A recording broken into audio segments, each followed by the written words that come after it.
मरहम ने एक नया इनिशिएटिव लिया है। मरहम ने अपने पेशेंट्स को अपने फोरम पर उनके जो रेलिवेंट क्वेश्चंस होते हैं, मेडिकल प्रॉब्लम्स होती हैं, भेजने के लिए वेलकम किया है और उन क्वेश्चन का आंसर हम करेंगे।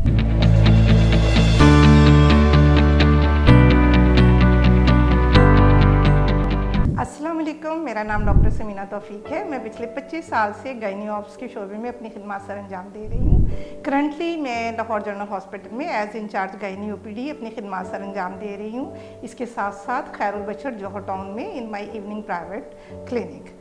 तो आज इससे पहले आप हमारी बहुत सी इन्फॉर्मेटिव वीडियोस देखते रहे हैं मेडिकल इश्यूज से मुतालिक मरहम के प्लेटफॉर्म से।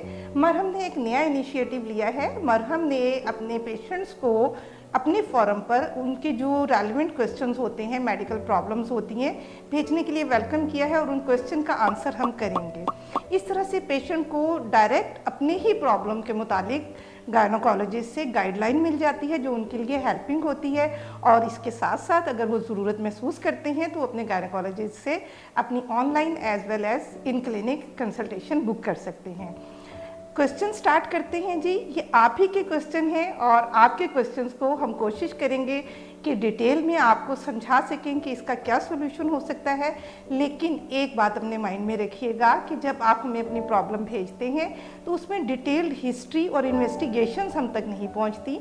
तो हम आपको फर्स्ट एड देंगे, लेकिन इसके लिए फर्दर आपको क्या प्लान करना है, आपको हमारे साथ राब्ते में रहना होगा। राब्ते में रहने के लिए आप हमारे साथ अपनी अपॉइंटमेंट बुक कर सकते हैं। ऊपर दिए गए लिंक पर आप क्लिक कीजिए और हमारे साथ राब्ते में रहिए।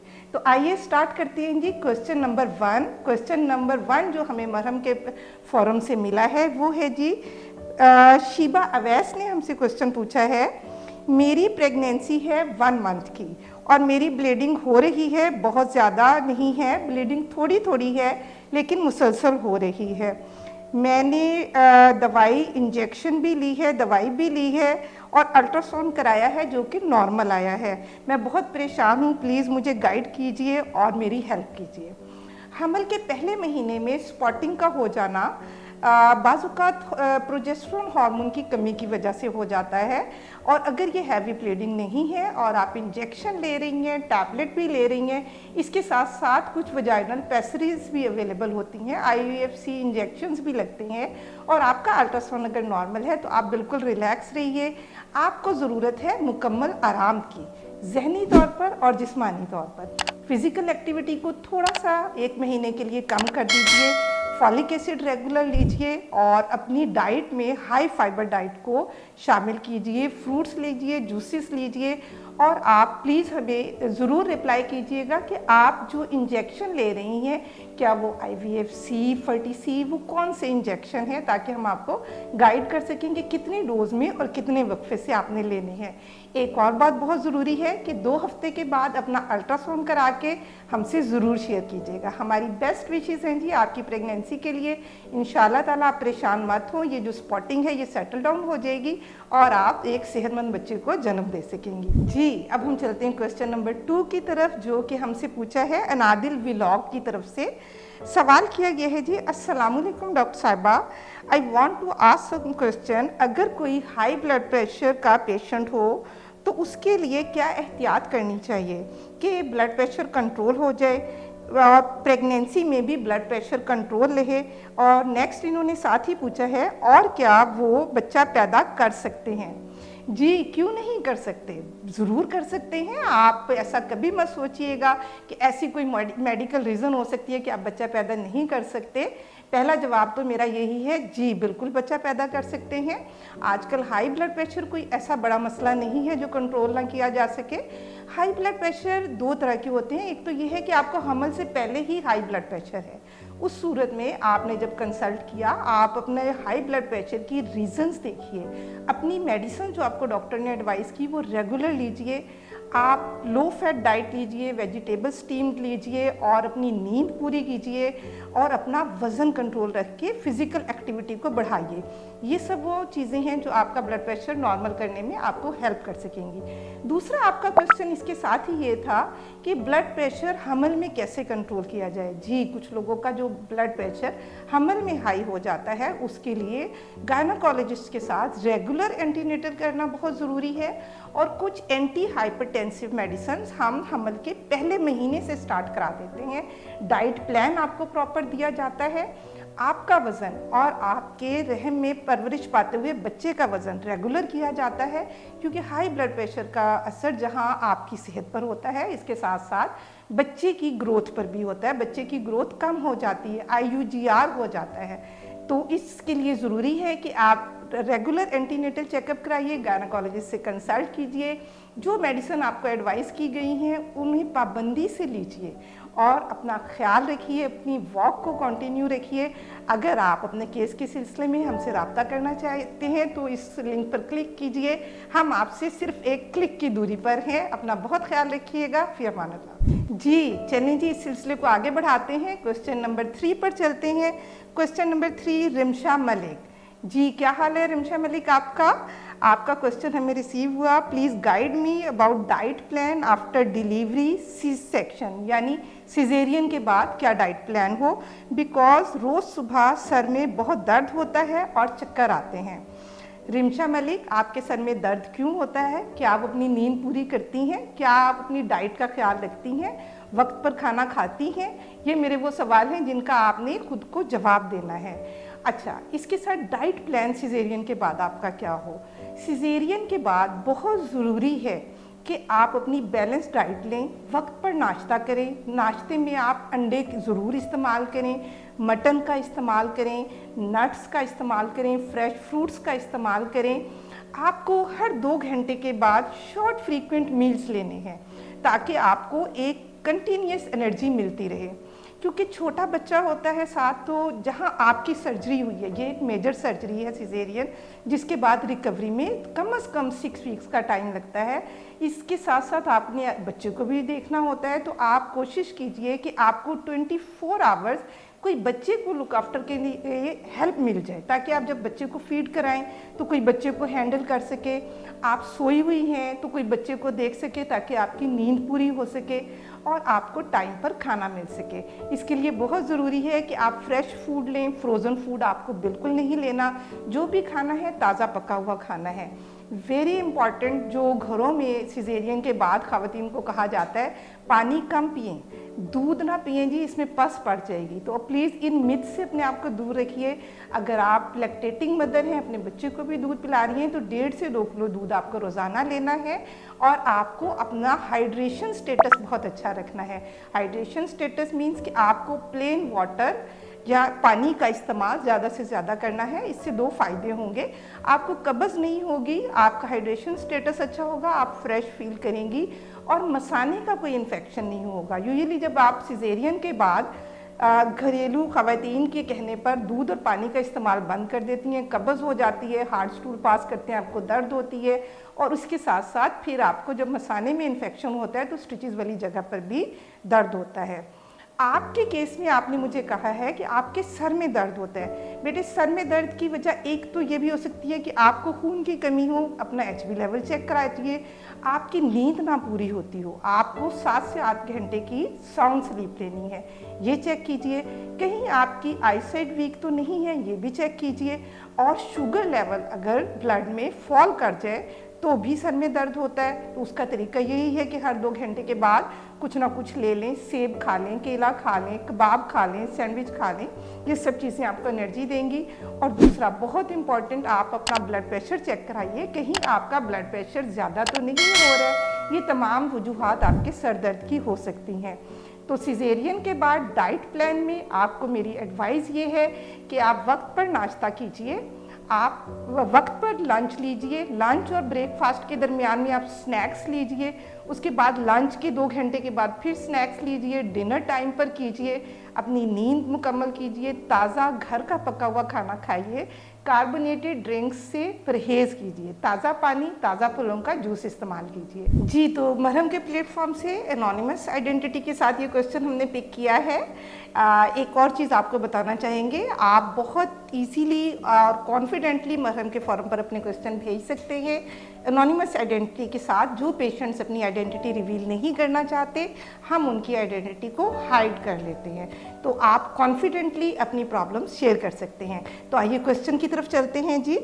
क्वेश्चन है, suggest medicine for irregular menstrual cycle, sometimes it takes 2 to 3 months of not having menses.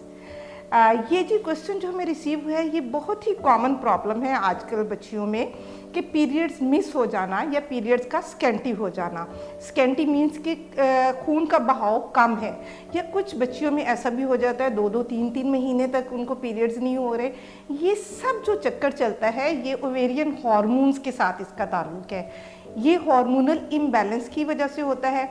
Teenage की बच्चियों में जब मेनार्की यानी माहवारी का आगाज़ होता है, तो वो उस वक्त हार्मोन्स अपने आप को सेटल कर रहे होते हैं, ओवेरियन हार्मोन सेटल हो रहे होते हैं बॉडी में, तो ये बिल्कुल हम इसे नॉर्मल लेते हैं। लेकिन उसके बाद अगर ये बच्चियों में ये प्रॉब्लम आती है, तो फिर एड्रेस करने की ज़रूरत है कि कहीं आपका वज़न बहुत ज़्यादा तो नहीं है, कहीं आपकी फैमिली में पॉलीसिस्टिक ओवेरियन डिजीज़ का प्रॉब्लम तो नहीं है, क्या आप खुद पॉलीसिस्टिक ओवेरियन डिजीज़ का प्रॉब्लम फेस तो नहीं कर रही।